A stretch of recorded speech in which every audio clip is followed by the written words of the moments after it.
to this videos? If we make 5,000 likes to this video, we will upload more patriotic news. Thank you. Panic when Debbie Wasserman Schultz sees what the FBI just found, she will run in fright.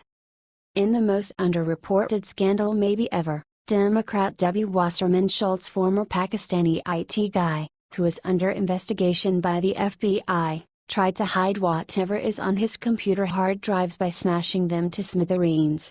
Imran Noran was Wasserman Schultz's IT specialist. What that means is he had access to very important congressional computer systems. And he, along with his brothers, wife and best friend, are criminal suspects in a federal investigation into abuse of the servers, among other crimes. Check this story out. Did you see that? What about the part where everyone fired this IT guy when this story first broke, except Wasserman Schultz? She didn't do anything to rid this threat to American security until he was arrested. Here's more. What's great is that the FBI may have already read what's on those smashed hard drives. That's right, apparently if you smash a hard drive, it doesn't usually damage the part that holds the actual data. Yes, that part if still recoverable. An ethics complaint has been filed against Wasserman Schultz for keeping this street on her payroll long after his access to congressional computer systems was terminated. And since his arrest, she's been basically in hiding. I'd say this scandal could lead to way worse than an ethics complaint for her. It's truly disgusting how this real scandal, and threat to America, has been so underreported by our media, who is focused only on discrediting and trying to bring down our president. It just proves what they are really all about, doesn't it? If you care about our country, please get the real scandal shared. You'll h/t The Daily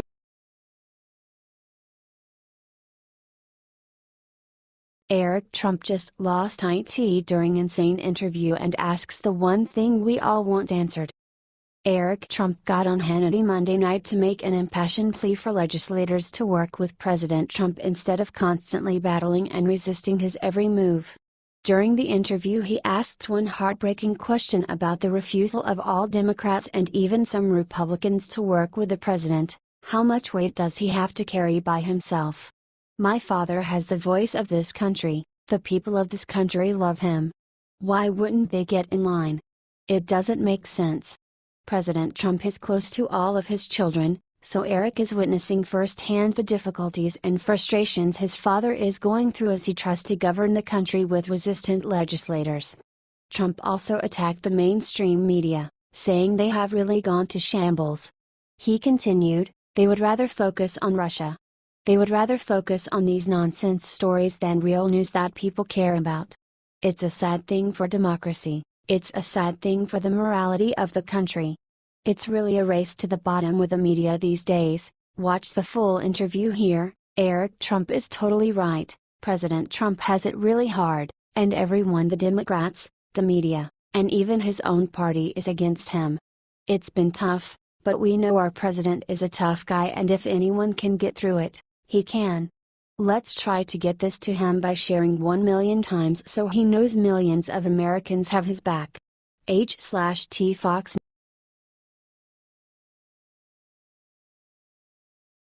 Whipcrack when Trump just unveiled his latest plan, all lawmakers will start running back to work. White House Budget Director Mick Mulvaney gave an interview on CNN where he delivered President Trump's message to all legislators. In the White House's view, they can't move on in the Senate. You can't promise folks you're going to do something for 7 years, and then not do it. Seriously. We kept election Republicans on the promise that they would help fix the Obamacare disaster. What have they been doing the past 7 years? Why weren't they ready for this? Mulvaney delivered the president's message: the Senate should not vote on anything until an Obama repeal has been voted on again. Not the debt ceiling. Not taxes. Nothing. Obamacare is going down and millions of Americans are suffering. Let's get it done now. The president is simply reflecting the will of the people. If you go out and poll the American public right now and find out what the most important issue is right now, it's healthcare. Obamacare is hurting people. Check out the interview here. Mulvaney sums up everything in a minute and a half. This is a position Trump has advocated himself since the skinny repeal failed on Friday, saying, "President Trump and his administration are serious about this, and they're going to make the House and Senate serious about it too by hook or by crook." Share this 50,000 times to get the word out to Republican legislators everywhere. We want action on Obamacare. H/T Politico.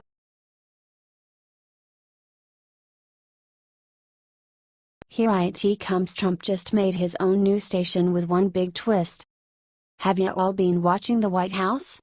Donald Trump has not been phased one tiny bit this week despite the media's best efforts. In fact, President Trump has a new surprise for all of you, a brand new news network with one massive twist. The White House news station will tell the truth about his presidency.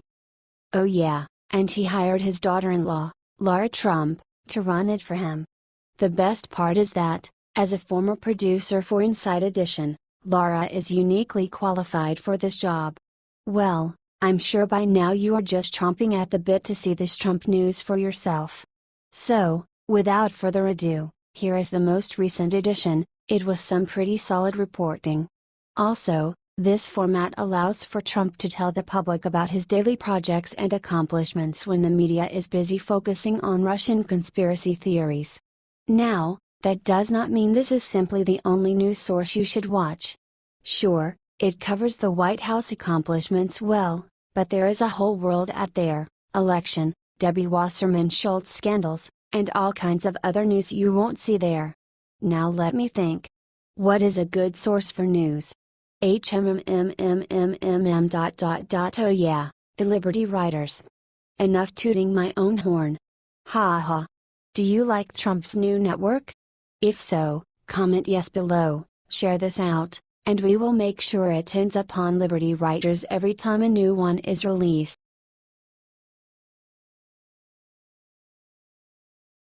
Reporter asked Sarah Huckabee about Russia and Trump, immediately regrets it. Sarah Sanders doesn't take any crap. That's a fact. That's why this video is going viral. Sarah Sanders is a stand-up gal. Watch her mop the floor with these silly reporters. The Russian collusion story is a conspiracy theory, and watch Sarah Sanders literally destroy these reporters.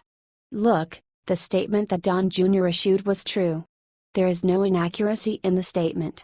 The president weighed in as any father would based on the limited information that he had. This is all discussion frankly of no consequence. There was no follow-up. It was disclosed to the proper parties, which is how the New York Times found out about it to begin with.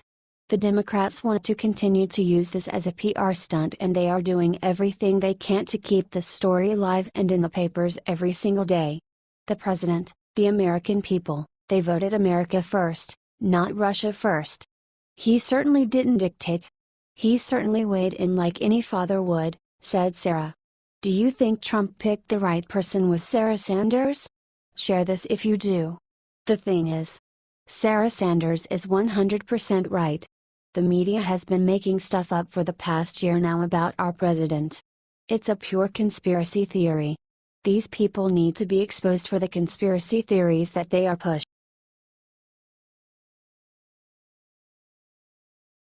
Trump's new FBI director confirmed, but this one thing about him left Democrats stunned. Amidst an endless swarm of accusations from the media after the firing of James Comey, the Senate made a statement Tuesday proving President Trump knew exactly what he was doing. Christopher Wray, President Trump's pick to lead the FBI, was confirmed in record-breaking fashion with a landslide victory of 92-5. This left many popular media outlets and Democratic figureheads with very little to fall back on, especially when you factor in the sweeping win given to President Trump's nominee. The only senators to vote against Wray's nomination were Democrats with a history of fighting President Trump's administration.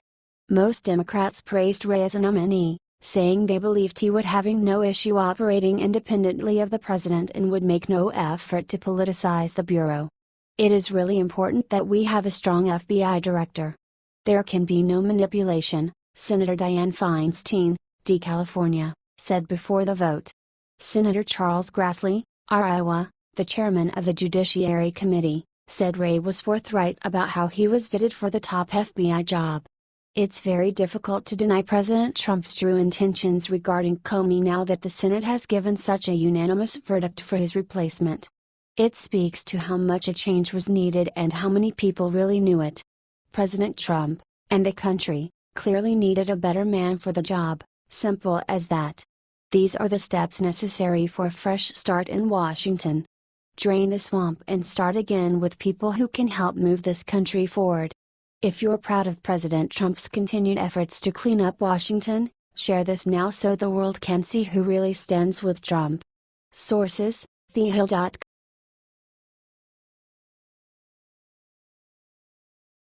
Menace right after liberal professor orders someone kill Trump, karma kicks his.